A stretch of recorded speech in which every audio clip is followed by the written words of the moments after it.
I actually got to activate my chat here.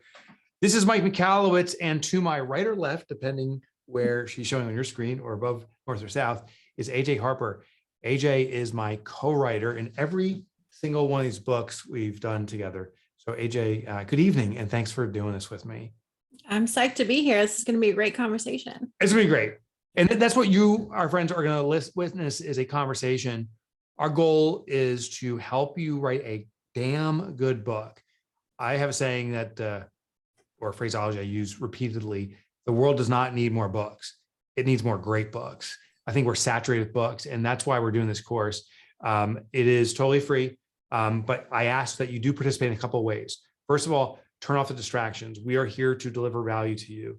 We're going to go about 45 minutes. It may go a little bit long, but we're going to make it a damn good 45 minutes for you. There's nothing that we have to sell you. I do want to introduce you to a few things, but there's no obligation. There's no upsell. This is all about learning. Secondly, I want you to participate in the chat. I actually see some people doing it right now. So here's what I want you to do. In the chat, change the bottom of the chat where it says hosts and panelists. Change that to everyone. Right now, the chat session that's coming in, only I and AJ can see it, but no one else can. And just tell us where you're checking in from, and are you actively writing on a book? So see, Robert Smith, good job following instructions, checking in from Ottawa. Vancouver's here. Fairhope, Alabama in the house. Nice weather. I heard you're down your way. New York City's in the house. Richmond, Virginia, the Spiders, Richmond, Virginia. Philadelphia's here. Westchester, New York. You can see we have quite a few folks. Thanks for everyone that's participating. Thanks to UK's joining in late hour in the evening there. So thank you, Seattle, Bloomsbury, and Bozeman, Montana. Howdy. I've been to Bozeman. I did a cattle drive out your way. It was awesome. Tucson's here, UK, Austin, Chicago, and many more folks. So welcome here. Just tell us in the chat too, if you're working on a book right now, if you're actively, or if you're just pondering, that'll give us some context. And again, grab the notepad, turn off the distractions. We're gonna give you content. We're gonna go right into it right now. And if you have to take a restroom break, it's down the hallway and to the right. I assume, I don't know. Okay, so AJ, when we were talking in the preamble, I think it was best that you lead the conversation, because that's actually how it works in practice when we're tackling a new book. You kind of lead the process as we go through it together. Yeah, so we're always asked, how do we work together? How do I build a partnership like this? What are the ingredients to your book? And in my new book, Write a Must Read, I share a lot of Mike's stories in there, behind the scenes stuff about choices that we made, about mishaps that we had, and commitments that we make. So I thought this would be cool for us to just talk. And everyone always asks us, what's your secret sauce? How do you make this happen? I think it's important to note that I think of you, Mike, as a unicorn, somebody who writes a fantastic book that makes a difference, but also someone who builds a business around it and hustles to get it sold. And as you know, that's pretty rare in the publishing industry. It is. It is. And I would suggest that you have to put 100% of your effort into writing an extraordinary book. And then you need to put 100% of your effort into marketing that book extraordinarily. And I think many authors skip over that. In fact, one thing I want to share is when it comes to the creation of a book, I think there's two marketing phases. There is a marketing phase that happens while or even prior to writing a book, and that is marketing preparation.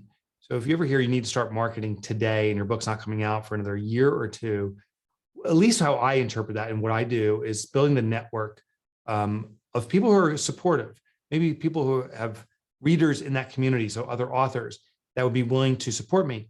And how I build that network is I seek ways to support them. Just like you do in any other friendship, there's kind of a give and take over time that naturally builds. I think there's building your own list. I think email is still the most powerful marketing, even though I know everyone listening in right now, your inbox is inundated with junk mail. There's tons of mail. It still is the most effective.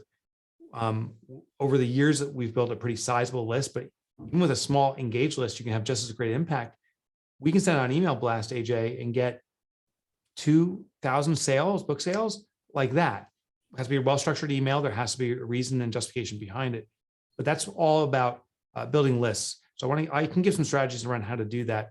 I think the starting point I wanted to start with is we just got engaged a brand new contract for a brand new book. It's number so- 10. I know. So that's when it's due. So we're in. No, it's number 10. Oh, number 10. I thought you said September 10. Yeah, it is number 10. It's number 10. And we also have Clockwork Revised and Expanded going out. There was actually a final tweak AJ was working on this morning with me and submitted that. Thank you for doing that. But I think our book starts is with a concept, and how I get it, and I want to get your feedback, is how do we come up with great concepts? At least how I get it is from reader feedback. So I engage with my audience through email, through speaking engagements, through interviews, through one-on-one dialogue, and just ask about their businesses constantly. And I look for these common threads. And one of the most common threads, you won't be surprised right now, is hiring is really hard. It's hard to find people. It's hard to retain people. It's hard to build these great teams. And this will be a constant need. It's something that won't just be resolved or addressed for issues that are currently happening. There's going to be new issues around hiring. There always has been, there always will be. But right now, it's an imminent need for so many people. So that kind of triggered the reason to write a book. My question back to you, AJ, or I want to have some conversation about is an idea, a general idea is a starting point, but how do you make that into a damn good book? Like, what do you do next? Well, I mean, you really actually start with the reader, and that's where we always start. So, I can't remember the exact year we met. I think we're going on 15. I think we're at 15 years now. 15 years. 14, something like that. Yeah. Booton, New Jersey. Yes. And you had an idea for a book, but you weren't really, you had a sense of who your reader was, and it turned out to be slightly different. That was for the Toilet Paper Entrepreneur. And when you decided you were going to be a career author with Pumpkin Plan, I still remember we were sitting in the giant room at the Nyack Public Library, that super huge conference room, and it was just the two of us. And I told you, I think let's get serious about who you being an authentic voice and how you want to show up for every book across all books. And then we talked about what it's your reader need next after you wrote the Toilet Paper Entrepreneur. And it all comes from reader first. So who's your reader? What do they need next? And if you're just starting a new book, then it's what do they need first? So remember how when we wrote Fix This Next, this is technically probably should have been the first book, but you hadn't figured that out yet. So sometimes that happens, but it's thinking about what does your reader need most of all right now that you can help them with, leaning into that, and then thinking about now that they know that, what do they need next? So, I'd love to just talk about how people always ask me, how are you and Mike writing a book a year? But it's because you have your list of books you want to write. Right. You're constantly testing, seeing if your systems work, collecting information, doing research. Meanwhile, then, we're working on whatever book is current at that moment, but then we'll sit down and talk about from that list, based on what you experience when you talk to folks, what do they really need now? So I think that's an important distinction, is it's not just what you feel like you want to write, it's what people really need at the moment. So there's questions coming in. I invite anyone, that's why I keep on looking to the side because the chat's scrolling by for me. Just post your questions in the Q&A. There should be a button at the bottom of the screen, push Q&A. Jason, though, asked in the chat was how we work together. What does that look like? I think there's a misperception that you've been a ghostwriter for me, but I deem us as co-writers, that I'm actively writing, you're actively improving, you're actively writing, I'm giving back feedback on ideas and stuff. Can you share more about that format? Because this is something I think that many authors should consider. Well, first you should know that it's a process that's evolved over 14 years. So in the beginning, we were just learning how to work together, and Mike has strengths I don't have and vice versa. So how we work now, I think, is pretty well oiled.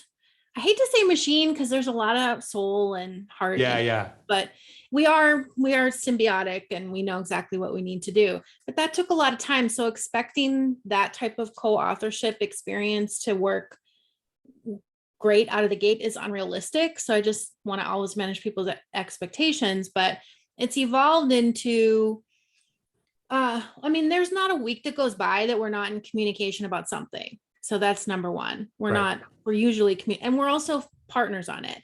Right. That's something that people should know.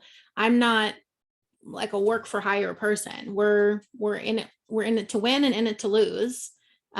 So what, I have skin in the game, Yeah. right? Yeah. So there's a fee component to cover the fundamentals of your services, if you will, but the majority of your revenue is generated through a share in the royalties. Yep. And this is actually, it's funny, AJ, I was talking with, another author who's teamed up with a co-writer, Jeffrey Goins, a guy actually I know, great writer. And I can't share the details of their arrangements, but very similar. And so that does exist. But one way to find someone, if you're seeking someone to collaborate with you in the writing phase, was to do some kind of tests. And you were kind enough to share some of the work you'd done that didn't get hired, or you didn't get hired for. Well, yeah. Yeah, share that story, because I think to me that was very powerful. Well, the thing is, you were being kind of sneaky about it because you were looking for someone to help you with your book, but you said you wanted someone to help you with a blog. Right. You remember that? I do. Oh, I do. Because I didn't want to put the big prize out there. I wanted to see someone that's a good writer to start off with, but that's why I positioned it. So I did come to Boonton, and that's where I found out. Oh, by the way, it's a book, not a blog. Yeah, by the way, surprise. No, I was just at the time it used to be called Elance, but it's called Upwork now. Yeah. And I started as a freelancer on there with no experience at all. And I didn't really need to go on there, but I liked the bidding process, and I was procrastinating. I was supposed to be writing a book about dating. Mm-hmm. And instead I said, well, I used to like to go on there all the time and see if there's anything cool, because I have a little bit of FOMO. But I didn't really use it anymore. So it was just fate, honestly, because if I hadn't seen your post that day, I probably wouldn't have logged in for another 6 months just out of curiosity. But I saw your post and you wanted something in an irreverent tone. And I happened to have content I had written for this guy called Rich Jerk. And it didn't get chosen. But the cool thing is, when you write samples, you can just save them because they're your own. So I just said, oh, what the heck, and sent that to you. Yeah. And that's when you said, come to Boonton. Yeah, the writing style, it was so what I was looking for, not that tone that person was looking to achieve, but the fact you could get that personal tone. It was so conversational, like, wow, this is it. Well, if you know me, I'm the opposite of that character. Yeah, which is really unique about you. And a warning to anyone that's looking to work with a co-writer or a ghost is, I think there's a lot of lip service to, I can take on any voice. I'm a chameleon. The reality that is rare and few. AJ can do it very well, but that is rare. So let's go to some of the questions. This one came in from Natasha Miller, and Natasha said, how much do you invest in marketing outside of what your publisher does for each book? And Natasha may not know this, but that's a loaded question. So let's address the outside, what your publisher does for you. AJ, you just launched a book. We've launched books together. How much marketing does the publisher do or invest for you, would you say? Well, I think there's a misconception going around that publishers don't market for you. So you need to do all the front face marketing. We don't really understand how marketing works in publishing. So we, technically all the connecting and building buzz about your book with individuals, that's up to you. That's 100% on the author. But the challenge is, even though that marketing is up to you, you don't know any other marketing. So you think publishers do nothing.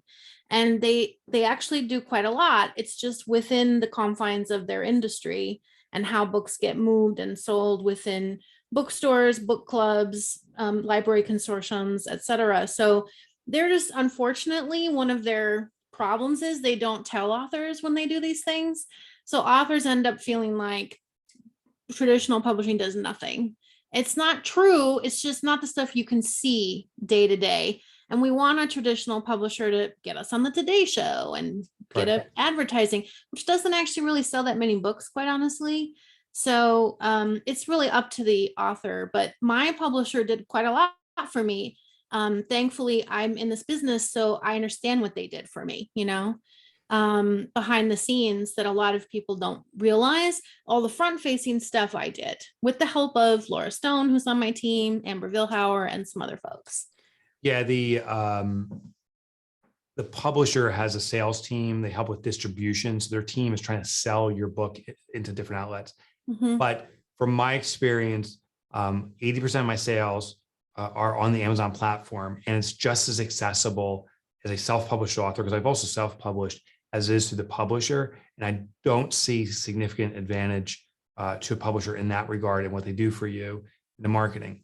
Now, also realize if you go traditional publishing, they're releasing multiple books. The imprint alone may be releasing one book a week or so. So they have such a volume of books going through them that you, as important the book is, my books are to me, you're just one of 52 other books coming out that year. And for the entire publisher, it could be one of thousands and thousands. So they hit the same folks over and over again, and therefore kind of dilutes its effectiveness. But the other part of this question was, how much do you invest in marketing? I don't know if I can give you a dollar as much as a time. And I think the time is more important. And I'm also going to give you some marketing strategies that are really effective, Natasha. So the first thing is in regards to dollars, we don't spend on Amazon ads. In fact, we did test it, found that Amazon ads have no notable impact on moving more books. And how we know this is over, I think it was actually a year time frame, we ran ads for a month or so, we turned it off, we ran for a few weeks, turned it off, and we did these on-offs. And what we noticed is, even though Amazon said you're getting these click-throughs on your ads and look at the conversion rate, and it looks like you're making money, when we had the ad off, we had the exact same book volume of sales, or sales of books on a volume basis, which means, yes, those ads people are clicking on, but it's not attracting a new customer. These were customers already seeking out your book, and they just found it through the ad because it was more prominent, and they bought it through that outlet. So without an ad, they were still finding us, what it pointed to. So I wouldn't run those from my own personal experience, but maybe it's worth testing for you. Where we found the greatest return, hands down, is creating your own email list. I'll give you a little hack. I learned this one from James Clear, the author of Atomic Habits. I was sitting with him, and he goes, I'll tell you the one thing that motivates people to give you their email. It's creating or sharing content that you've deleted from your book. So we call it the lost content. Other people just call it, deleted or edited out sections. But there is this, I think, voyeuristic feel that people experience when they get to see what wasn't included, even though, ironically, it's not your best content because there's a reason it was deleted. People want to consume that. So perhaps that's something you want to test out as your offer on your website. There has to be some currency exchange. To get your email, I got to offer you something of tremendous value, and that could be it. So build a list. I've also found is we do a permission only list. If I speak at an event, I don't say, give me the list of all the people that attended. I'm going to pop them into and populate my spreadsheet. If I speak, I'll invite people to join the list there. On our website, you can join and you can unsubscribe. So this way, people aren't getting added to a list artificially. Another technique is in your book itself, invite people to subscribe to your list. So you can have a dialogue with them. They could email you, and you could give them content, and you could have them sign up, or you could have special bonus resources. Joey Coleman, the author of Never Lose a Customer Again, right on the first page, the dedication page, he says, hey, I have a video series that complements this book. You can sign up and register with your email, and you'll watch a video series that runs in parallel to your book. So some real novel ideas. Build that list. The second technique is through other influencers. If AJ, for example, reaches out to her community and says, hey, Mike's coming out with a brand new book, it's highly likely a portion of those people will buy the book because they trust AJ. And AJ and I walk in very similar circles. So we have common friends. Michael Port is an extraordinary human and friend. And Michael Port and I've supported him. He supported me. We have a level of rapport where I can say, hey, Michael, I have a new book coming out. Would you mind spreading the word? No brainer. And he says, I have a new thing coming out. No problem. And his community has such affinity toward him, it increases the likelihood of them moving books. So that is a quick thing. So emails, your own email list and an influencer email list, if you can get that going out, is usually a very fast engagement. Usually within minutes, you have your sales hitting right away, but it doesn't have a long life to it. After about 48 hours, no one's reading those emails again. They'll probably never be opened. So quick hit, high uptake, dollar for dollar, the best, most effective. Just don't expect it to last long. Next down the rank is podcasts. but they are fading away, in my opinion. Podcast appearances sell way more books than the Today Show that AJ was pointing to. Like, you could appear on the Today Show and you feel like the world's going to buy your book, and then no one buys it.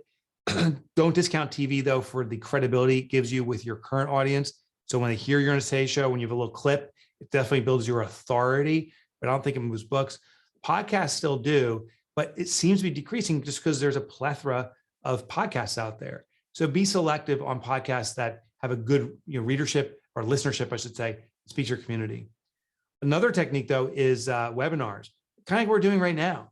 Appearances where you're giving information of value to the right community that speaks to the content of your book. It's appropriate to invite people to get the book. And so that is a really powerful technique. And I think the last thing we're doing is we're always experimenting in new things. This next book we're doing is we're double downing on we call it the Pay It Forward campaign. We always have kind of this fifth idea, this new idea we're trying out. And in this one, what we're doing is we're inviting people, every time they buy a book, we're going to mail a book on their behalf as a gift to them to someone else. Now, there's a cost associated with that. We have to buy our own book. And when we gift it, it's not from me, which actually, if I sent you a book and said, hey, here's my new book, hope you enjoy it, the uptake, if you don't know of me, is probably pretty low. It's like, who's this guy, cold mailing me books?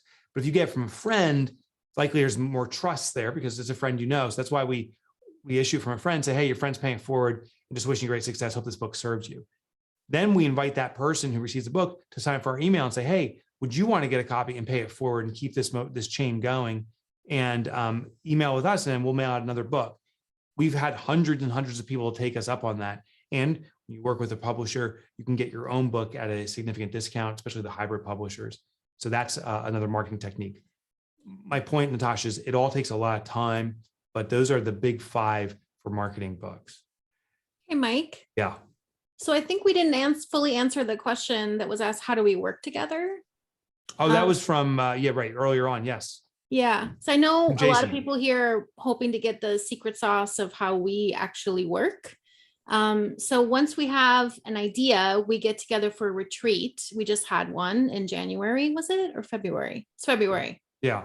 We had our most recent retreat. So once we've decided which book you want to write, then we get together for a retreat and we go through the whole process. That's actually in my book. We follow it to a T, where we do a reader profile, make sure we're really clear about our reader. Even though we know really well, we still do it. We make sure we have a really clear transformational core message that takes a bit of time. Promise that Mike can deliver by the time the end of the book comes around, not someday, but by the time you turn the last page. And then we often have to tweak that. And sometimes that tweaking of the promise you can deliver means modifying the promise and taking it down a notch. But sometimes it actually means, okay, let's rise to the occasion. How can we actually make this promise happen? What else do we need to do? And then from there, we start thinking about our content and building out an outline that delivers on the promise. And that usually is a couple days of retreat. Yeah, the last retreat we did, we got a cabin. I think it was Warwick. Greenwood. We were in Warwick. Warwick, is that Greenwood Lake? I can't remember. Yeah, that area.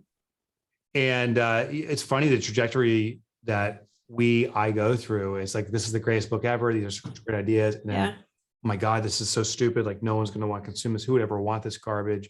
I broke down in tears once. Thank you very much. And the last time. The last time.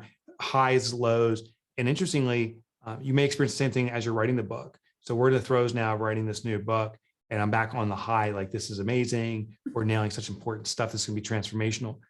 Inevitably, right before the release, the final submission of the manuscript is usually my lowest point. I'm like, this book is horrible. I felt that way about Profit First. I thought it was the dumbest book ever. I felt that way about Clockwork. And I think the reason is you're so immersed in your writing, you've read it so many times that you can't see any value in what you've written because you're reading it again and again. So just be. But I think you're really positive though, Mike. I think you're usually sending me texts, we're gonna crush it. You're usually every book we write, you say this is our best book ever. And I really feel that way. But we do get better every time. I really do feel that way. But I do go through those emotional journeys, and sometimes they're in the minutes and I'm bouncing around. Other times it's a longer, drawn out one. I think it's just, let me just close that out if that's cool, just Yes. so people know. So once we do that, then we have an outline, and then we'll meet again and go through actually, okay, what are the stories, teaching points, research, who needs to do what needs to happen. And that's in a Google Doc to gather everything, because where a lot of authors go wrong is they start writing before they have that foundational work done. And we're just in the throes of writing now, but have been Mike's been working on the book for years in testing, and we've been working together on it since last fall. Yeah. So now we're in the summer of writing, hardcore writing. Yep. And then I'll send something to Mike, he'll send it back. I'll send something to Mike, he'll send it back. If I need something, I'll text him and say, can you tell me a story about XYZ? And he'll record an audio or he'll write it, whatever's easiest for him. And then once we submit to the publisher, we'll also submit for feedback from advanced readers, make adjustments, and then we start the whole traditional publishing editing process. Yeah, I call this the in-season. One thing that helps you write a damn good book too is in the off season, when you're not under contract to produce a book or under a commitment to maybe you're self-publishing or doing a hybrid, maybe you're not under a contract so specifically, but you have a target date. I call that the in-season. The off-season is the time between when you're learning and investigating and studying. I'm always writing. So AJ runs sprints every morning, starts at 6. I'm the one guy who shows up at 5:30 because I got to split a little bit early, but I'm there consistently. Unless I'm traveling on vacation, I am there. And just the habit of writing every single day, it's a lot for the garbage, but there's a little nuggets that come out that are very valuable. Also, if you haven't read the book, AJ may have some thoughts, but there's a book, The Essence of Writing. I'm sorry, The Essence of Writing, On Writing Well. And the opening sentence in that book says, the essence of writing is rewriting. It's like, oh, that one really landed with me, that we have to keep on investigating that, to reinvesting in it. All right, let me go through a few more questions real rapid fire. So Vashti, I hope I said your name correctly, or Vashti, said, what's this camera setup? How do I look right at the screen and not off screen? Most people are like looking like this when they're talking with you. The reason is, well, my camera's right there. And through television training, you just look at the camera, think of it as someone's eye. So I think I'm staring right at your eye right now. And that's how you engage with the camera. Second thing is you got to get good lighting. So I can't flip the camera just how it's positioned, but there's lighting around me. I hired a photographer to come in and do it. And I have a boom mic. I have a backup mic, which is an arm mic here that I use for podcasts or in a backup scenario. I have a boom mic, and I have what's called a Rodecaster to do the audio modulation. So hopefully the audio quality is good. This is a 4K camera, so hopefully the resolution is really good.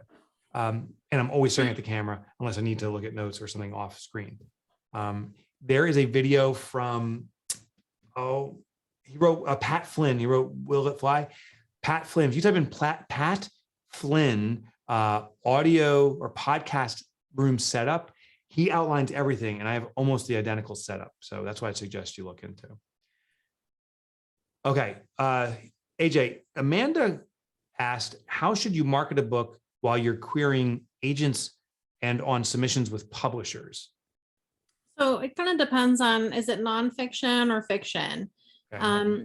But, talking about your book, having clarity about who your reader is, your core message and promise, you can still talk about that on social. You can write articles, you can do videos, you can communicate with folks without committing to, say, a title, which you don't want to do till you have a deal in place and everything is solidified, because it will probably change. So it's just getting clear about your fundamentals, which that's what Mike and I do first. That's what the first few chapters of my book are about. And if you decide you're going to work with a ghostwriter or a co-writer, it's important for you to have those fundamentals down for yourself, so you don't get swayed in a different direction. I'm one of, when I was a ghost, I was egoless. Honestly, I really didn't care if anybody knew I ever wrote anything. Mike is a really generous human being who is very open about our writing partnership.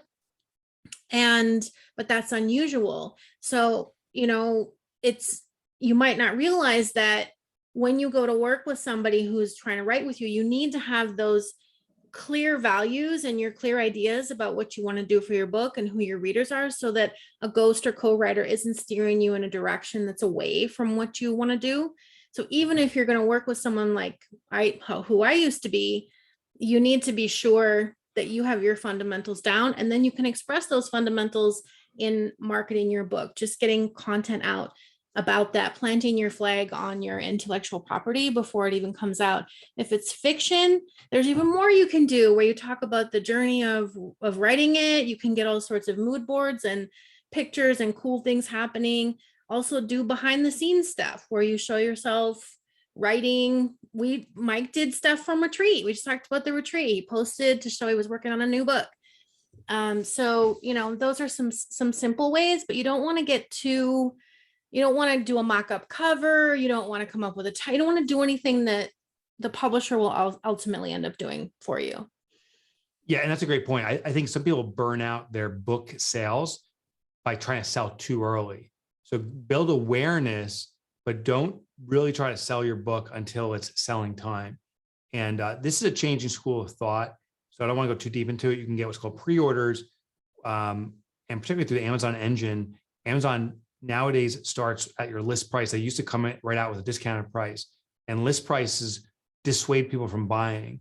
But through pre-orders, you may be able to start manipulating the price. And there's a whole logic or reasoning behind this on Amazon. And then when you go into the launch phase, that's when you want your big push out of the gate. There's reason behind that, because if you get a big push out of the gate, it can be instant exposure. You have a lot of people receiving the book at the same time. That means a portion of them are reading the book at the same time, and that triggers your momentum. So that's a great way to get started. Also, that relationship piece you mentioned, Mike. Yeah. A simple thing people can do for free is start supporting other authors. Even if you feel like, okay, Mike can call up Michael Port and get him to do an email blast. I don't know Michael Port. I don't know Mike. How am I going to get that? It's easy to start building rapport by doing genuine acts of service for people. And the easiest thing that authors love is when you write a review and you post a review, and as long as it's good, don't tag them if it's bad, but tag them on social, say something really specific about what it meant to you, go out of your way to promote what they're doing. Eventually they'll notice it. And that goes a long way. And if they look you up, they'll see you talking about their stuff. And that's something free you can do. You don't need anybody to help you. And we don't do it enough. And it can start to build rapport over time. I can tell you that I just had a book launch. I didn't ask that many people to do things. It just happened organically because so many people know that, I've helped a lot of folks. And so those people who I helped just felt compelled to help me. So, start doing those things early, but from the heart in a genuine way. And I think that's important. Mike, we had a question. Marcy asked, AJ, do you write a section and then Mike rewrites in his own voice? Well, first of all, I could do Mike's voice and you won't be able to tell. So just so we're like, I got that. That was my specialty when I was a ghostwriter. I was assuming being a chameleon, as Mike said. Sometimes we don't know who wrote the joke and who didn't write we don't always remember. But Mike writes a bunch of stuff and then I'll go in and look at it. I write stuff. He goes, it's just more symbiotic than that. It's not like. Yeah, I think I think what you have the eye on the overarching flow in the reader journey, and the reader journey is a whole study in itself and so mission critical. In fact, in our outline, and I invite people to lead with an outline. Someone asked here, should I just do a brain dump or outline? So I don't remember who to attribute this question to. I suggest an outline so you can start developing out your thoughts. But one thing I think it's really unique, AJ, is we talked at our retreat there, is what's the emotion and feelings? Mm-hmm. What's the stage the reader's at after this chapter or after this section? And I think that's overlooked. I think we just go through the ingredients, but not the recipe, or the ingredients, but not the cooking process. Like, I think we're only looking at half of it if you just do the outline. Well, the whole philosophy I teach and that I brought to Mike, and thankfully he's adopted because he really cares about his readers, is focusing on the reader starting from where they are and getting them through that journey to the end, but it's not just about ideation. It's about thinking of them on every page at every step. How do they receive this content? Where might they have bumps? Where might they lose courage? Where do they need extra help? Thinking about them the whole way through. And a lot of that is my job. Lou asked a question. I'll tackle it real quick. Says, how do you make the distinction between ghostwriter versus co-author? Lou, I want you to add a third title, co-writer. So co-author is different than co-writer. So ghostwriter is someone that you typically hire for a fee, and then they write the manuscript for you. And it's very transactional. Here's the download of my thoughts. Please write this, and then they're done. A co-writer, how we're defining it, is much more of this simpatico, much more mutual engagement and working on a project together. And there's a share financially in the proceeds and the royalties. So there's a motivation for both of us to be these books to have a long shelf life, to be wildly successful in what's called a backlist, which my books have achieved. Co-author is where someone shares the name recognition on the front and it is authoring the book as a collaborative author. Mm-hmm. So AJ is a co-writer. A ghostwriter, typically you never hear about. People kind of shun that, but they just they don't. Yeah, you just don't know. They represent it as themselves when there's actually someone else that did it. A co-writer is someone that acknowledges that there's a collaborative effort of multiple people. You'll see in every one of my books. And one technique, by the way, is if you look in the acknowledgements, pick your favorite books, go to the acknowledgement section. Those are so revealing. You can find out who their co-writer was if they had one. If they had a ghost, they probably won't reveal them. Who their editor is if they have one, and the team around them. If you want to find an editor, maybe for your next book, you want to work with Penguin or Simon Schuster. What you can do is look in the acknowledgements for someone that's published with those platforms and find your gateway in possibly. Okay, we have a lot more questions. I do want to do something before that though. I told you we have nothing to sell you. There's no upsells. We just want to provide content. I hope you're getting great stuff from here. And please ask your questions because we want to answer it. I do want to invite you to consider something. I'm going to post a link in the chat. That is a link to AJ's book. And I did get her permission to share this up front. What I'd like to invite you to do is to, if you feel driven, to get a copy right now. And I'm asking for 2 reasons. Even if you have a copy, I'm inviting you to get 1 additional copy right now to gift to someone else. And if you don't have a copy, get one for yourself. And if you do get one, please post in the chat. So if you already have one, I'm asking boldly to get a second copy. Now, here's why. First of all, this will serve you if you don't have the book. It is it may be the best book written on the subject of how to write great books. I love it. I have it, I've read it, and I'm reading it again. And if you already read it, it may be something you want to share with another future author or established author. Secondly, and this is a very selfish reason, if you get a copy of the book right now, this will move the Amazon algorithm. What happens is Amazon tracks book sales, and if it sees a surge demand, meaning we're buying the book right now on Amazon, it will notice it, and what it starts doing is marketing to other people. So selfishly, this will serve AJ in a big way. So if you do get another copy right now, Laura bought 120, please post it. So Susan just bought one, thank you. Lou's buying another one, thank you. Hey, if you Lou. buy one, I want to thank you. And Rob is saying what format, whatever format serves you. Hardcover is best for the algorithm, but if you already have hardcover and you want to get Audible, do that.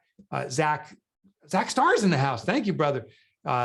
Blaine got one. Arno, Robert's picked up Audible. Rob is picking one up. Leslie, Darren, thank you. I'm going to keep shouting out names because I think it's a big deal, but thank you for doing that. Thank you all so much. That's great. Yeah, Anna just got 2. Wow, I'm going to go back and review these, but let's go back and here's a loaded question I'm going to throw your way. Robert Smith says self-publishing versus publisher. Really simply put, you need to decide what your priorities are first. Yeah. So if credibility is 100% important to you, you need to go for traditional publishing. If you want total control over everything to make all the decisions, you need to self-publish. If you want trade distribution, which is the difference between, say, making a book available where all books are sold versus making a book available and then pushing it, creating demand, not just providing demand, then you need a traditional publisher or a high-end hybrid publisher, which is a combination of those two.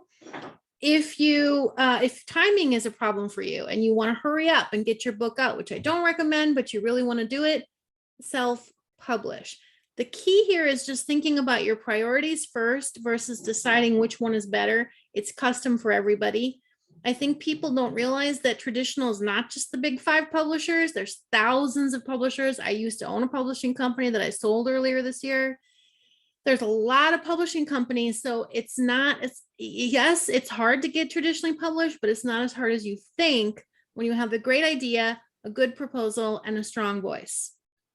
Julie McNair, thank you for getting a copy. That's a big deal. Jefferson, Anna, Crystal, Gwen's getting the Audible now. Darcy is also off to do a review. Justin, thank you for getting one. Everyone's getting a copy. This is a big deal. Thank you all so much. Yeah, it's very supportive. We appreciate it. And it's selfish. You are serving AJ and me and helping her book get more exposure to more people. It really moves the algorithm. All right, this question came in from Stephanie Shapiro. I'm going to paraphrase it. She's on book number 7. Awesome. Yay, awesome. But kind of struggling right now. This one's proving to be extremely difficult. And she was talking about the pumpkin plan and said, do you come up with the metaphor first, or do you come up with the content and tie in the metaphor? Now, this is just in this case, that metaphor of pumpkin farming came from my business coach. He said, you got to go out to a pumpkin farm. Now, here's one little hidden secret. Actually, it wasn't a pumpkin farm. It was a watermelon. He was smoking weed. It was a watermelon farm. So my business coach said, we have to go look at watermelons. The phrasing didn't work. Yeah. It would. So we just changed it to pumpkins. That's the little secret. But yeah, it was everything else was true. Anything else you want to share on that front? Well, you knew a system. So it was more about, it's not really about the concept of pumpkins. It was about Mike knows, had a core message about how you grow your business through focusing on top clients and getting rid of the rest. And so the pumpkin was the analogy that helped people understand it, but it didn't start there. It started with what he knew people needed to help them grow their business. Darren Chiaffi, he's the one who asked this, but anything else you want to add? Start with the outline or start with a knowledge dump, AJ? No, start with reader, then core message to that reader, then promise, and then outline. And those 3 things, the reader, core message, and promise, become your filter for content. So you shouldn't do a knowledge dump. You want to dump the knowledge that actually will be for that book, not just any book. And that's why getting those foundational pieces in place are so crucial. Then that helps you decide what part of your knowledge you're actually going to include for this book. So just a couple more thanks. Katie's got your book. Oh, Java's here. Hey, Java. Suzanne Schwartz got your book, 5 copies last week, and she got another copy. Jody got one. Kate bought a second book. Thank you for doing this. Audiobooks. Laura bought an audiobook. Some more people are getting audiobooks. I think you're going to love the audio. I'm going to share the link one more time for anyone that's interested in getting a copy. Arena, I hope I said her name correctly, got it. Anna said, are all these amazing tips in the book? Anything about writing the book, editing the book, developing the book is all in there. It's not a book on marketing, but I do have a chapter in the back that breaks down a no BS realistic look at publishing. It's called A Crash Course in Publishing, and it tells you the truth about the different paths. That's at the back of the book. But the meat of the book is, how do you actually write a book that people love, keep, highlight, dog ear, underline, rave about, and buy anything from that person after that. That's what Mike has. Mike has the kind of authorship career where people will just insta buy whatever he's working on. And that's because of how hard we work to make sure that that reading experience is consistent across all books and really delivers. Layla just got the hardcover. Thank you. Some people getting the audiobook. Thank you. And by the way, this way of asking, I told you that I'm questioning if podcasts are an effective way of marketing books or moving books, that webinars or master classes, some people prefer to phase that way, are a way to move books. So thank you for getting the books, but also we're demonstrating a process that you should follow. Invite. And one of the key reasons, with the reason why you're asking, not just the gain for them, I think dollar for dollar, you'll experience nothing like AJ's book. But also I feel that if you share the selfish reason, this moves the Amazon engine If we could all reconnect in about 12 hours, you're going to see a bump in the rankings significantly, but you're also going to see the engine start associating it with other books, which will move more books. If you tell your selfish reason too, people understand why, and that can be a big motivating factor. So definitely use this approach. All right, let's keep going into questions here. We This have came some in from, this Q&A. pardon me? Or is that where you're pulling from, this Q&A? Yep. Okay, cool. This came in from one of the guests here, doesn't list their name, says, how many subscribers should I have in my email list before I write my first book? AJ, what's your thoughts on that one? It doesn't matter. You could have 0. Yeah. The writing process can be 18 months. It can be 24 months. It can be a long process to do it right. Don't buy into that $30, 30-day book in the box type of mentality. So during this process, you can be accumulating a list. And also test driving your content, which is something that I teach authors to do, can help you build the list. So while you're actually testing the content to make sure it works for folks and to make tweaks so that it's the most effective in the book, you can be building your list organically while you do that. My friend Amity Cooper is in the house, who is also a horse lover. We were just emailing about that a few days ago. It's awesome. She's out with her equine. And the question she asked is this process from book concept to book release. What's the time frame? Not necessarily the outline, but how long does it take? Well, we started in the fall and it'll come out in 2023. So it's like 2 years for our process. But keep in mind that we're also finishing Clockwork during that time. So Mike's okay. Don't base it on Mike, because Mike is like just like, let's go. We're doing 1 book a year pretty much. So, if you weren't working on other things, you could shorten that process. But if you want trade distribution, you need to understand that publishers don't just decide they're going to take forever to get a book out. There's an engine happening there. They're working backwards from when, say, Barnes and Noble and other retailers need their pitches for what to put on the shelves. And that can be a year before a book comes out. So a lot of that is the engine that's happening with getting your book on shelves and promoted behind the scenes. So in the chat, the name gets clipped on mine, but it says, just to verify, first is reader, second's core message, third is promise, fourth is outline. Well, in between 3 and yes, and in between 3 and 4 is filtering your content so you can make an outline. I have a whole chapter on filtering content in my book, but it's, so technically, yeah, there's one little step in between there. Cool question from Beth Saunders. The concepts we're talking about now, but also in your book specifically, does this address for books about history, which she explains is a lot like fiction, but with a lot more research? Well, really, my book's for prescriptive nonfiction. So people who are writing a book that's designed to provide somebody with transformation.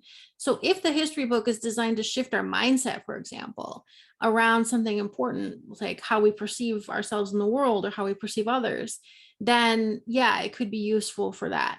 But if you're writing a strictly nonfiction book that's meant to be a knowledge exchange and not a transformation, there is definitely a lot you can learn from the book. Especially, I have several chapters on my editing method that I developed, which is about reader experience, and that would be of a huge value to anybody writing any book. Amy asked, Audible, is Audible a good platform? Let me share my experience with that. It represents 48% of my book sales. So the 3 categories are print, which would be hardcover mostly for me, but there's also softcover. Then there's Kindle or ebook, and then there's Audible. Audible's 48%. My print is about 30 to 40%. Maybe it's 40%, and the difference, which I think is 12%, is ebook. So Audible is a big deal.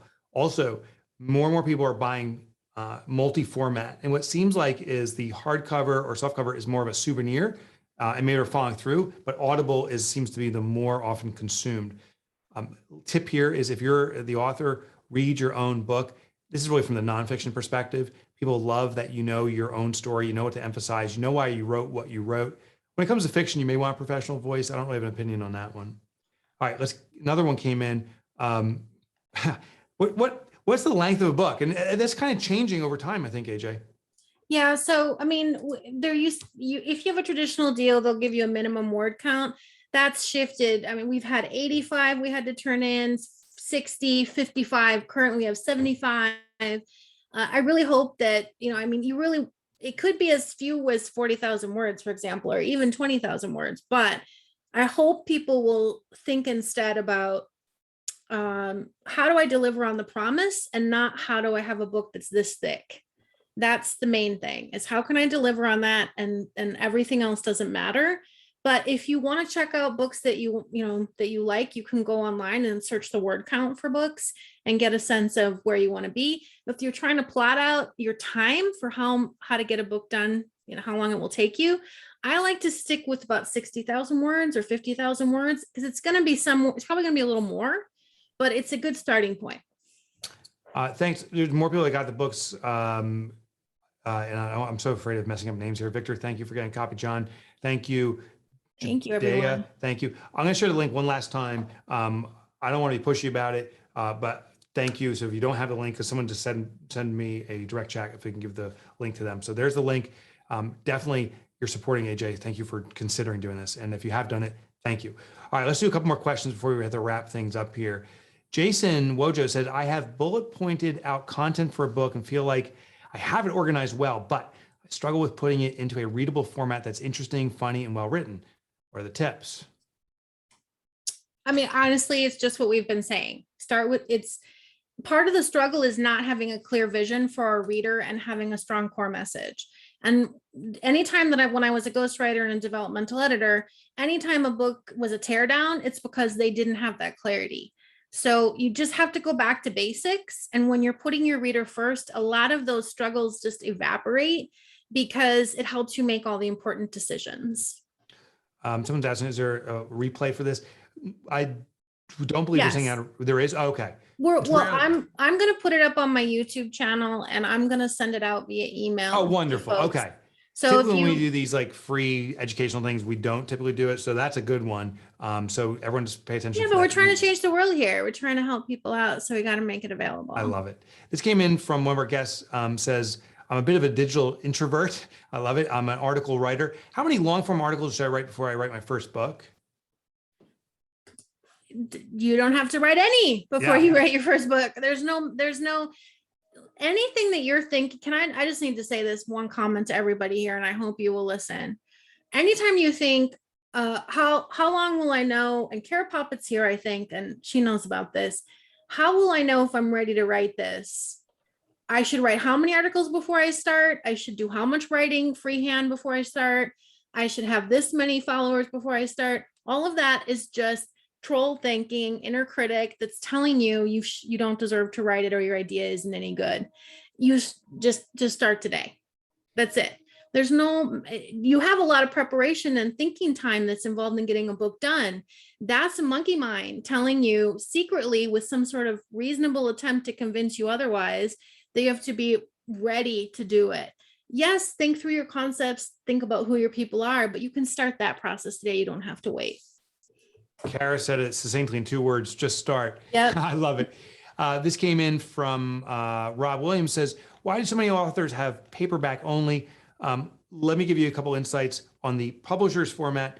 If you're with a traditional publisher, often they'll release a book in hardcover because that's considered more of a collector's edition, and the perception of the customer is a little bit different. That hardcover is higher quality, and then they'll go to paperback when they're trying to ramp up volume. So one little insider tip here is if you see an author launch a book and paperback comes out in very short order after the hardcover, that usually indicates the book's not selling well, and they're trying to get another push through the publisher by introducing this additional format. When it comes to printing costs, it's almost negligible to print hardcover versus softcover. And there is this perception that hardcover, at least tactically, is a higher quality book. So I would go with hardcover. Paperback, though, in self-publishing is really well suited for print on demand or POD. It's easier to print out. So a lot of people that come out with just softcover from the get-go are doing PODs, which is a very small batch runs. And so a printer can more easily produce those, and you may even be limited to only do paperback. All right, let's, this one maybe is for both of us here is, should I use video to promote my book? And someone else said, should I use a newsletter to promote my book? I would say lean into your talent, whatever your capability is. My newsletters are stinky poopy. My video is a lot better. I'm not saying it's perfect, but I lean into doing more video content. Other people are better at other formats, but do whatever you do best for that rapport building, in my opinion. All right, AJ, let's do a couple more here. Yeah, Oh, I see one question I can answer really but go, fast. do it. It was a question about, is there a good resource for learning how a publishing house engine works? I recommend the book Before and After the Book Deal. And let me get the author name for you. The author name is Courtney Maum, Maum. That's a good book that gives you a ton of information. Another question is, I just saw it popped off my screen. Oh, an agent. At what point is it valuable to have an agent? I've never had one. I had one deal where I had an agent. I'm agent free. AJ, what's your perspective on having an agent help you market your book to publishers? Help you market your book? To your publishers. So if a good agent knows what people want and can help you get a book deal. But it's hard to find a good agent. It's worth trying. You want a symbiotic relationship. Mike has had quite a journey. I share that in my workshop about all the different breakups, amicable breakups between, and it's normal. You don't have to stick with an agent forever, but there are publishing houses that will accept unsolicited submissions. So there are a lot of options to you. It just depends if you are trying to get a really big deal, but I really discourage people from making that your focus. I think get a deal with some people that a publishing house that you think you can have a good relationship with, but it's not a permanent relationship. So yeah, an agent will take 15% of royalties for life, including your advance. So it's a big investment. And I'll give you the hack. Go to the acknowledgement section. Often the authors credit their agent in there too. So if you want to vet out an agent, you can find the good agents by looking into that acknowledgements. And there's ways to get deals without agents. All right, we got to start wrapping up. We'll do a few more questions. I do want to share one other thing. I said I'd share resources. There is an event that AJ and I are doing coming up. I just invite you, I'll post in the chat right now, to click on this link. There it is. It's called Next Level Author. AJ and I are going to spend 2 days working with you if you want to join us at this event, going through the entire process. We're just kind of scratching the surface here. So I invite you, just click on the link. I don't look at it now. Maybe it's not suited for you. Maybe it is, but just click on the link so you have it saved in your tabs. And I invite you to take a peek at that. Thanks for Annabelle, who just got a copy. Some other folks are getting copies of the books. I really appreciate it. Okay, a couple more questions before we wrap it up. This one also came in from Jason. How do you overcome the perpetual feeling of this could be better? That feels like my life story, and I think our life story. How do you overcome that feeling of, oh, it's not there yet, it could be better? Well, if you really think it could be better, then so I teach a system in my book about how to actually edit your book and handle all of the things that are important. If you've done all those things, then you need to just let it go, because you're always going to want to change it and fix it. There's a bunch of stuff I wish I could change about my book, but it's out there in the world making a difference, and that's what matters. So that voice in your head is going to keep you from getting it done. So just try and follow the best advice you can. Do as much editing as you can, focused on the reader experience. And then once you've done that, let it go. Some people are having problems with the link. I'm just going to, it's an application for our author workshop. You have to apply to be invited in. So I just put the direct link to the application.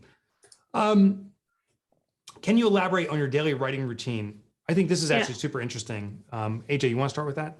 Sure. And Marcy had a similar question about how many words do you try and get done? Yeah. So if I'm actively, Mike and I are both always working on writing different things, but if we're actively working on a book, we finished all that fundamental stuff, we're ready to rock.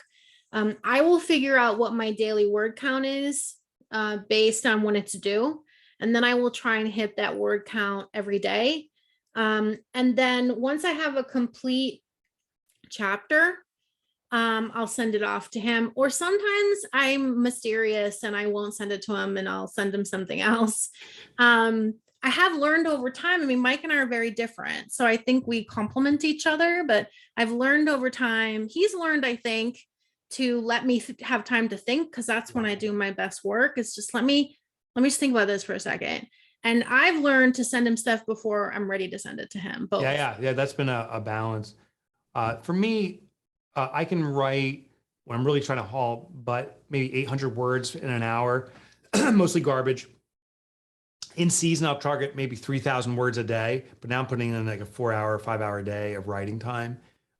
Usually airplanes are my favorite. So AJ knows anytime I'm on a flight, which unfortunately is not as many right now. Speaking slowed down a little bit for me this summer, but whenever I'm on a flight, I'm off writing. Actually, I am flying out in the end of June to California, so I'm ready for some writing time. Okay, let's do one last one. And here it is. It's Jody.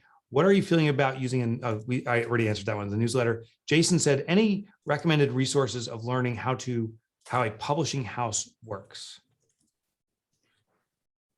We answered that one. We did answer. Oh, it just said it was flagged by you.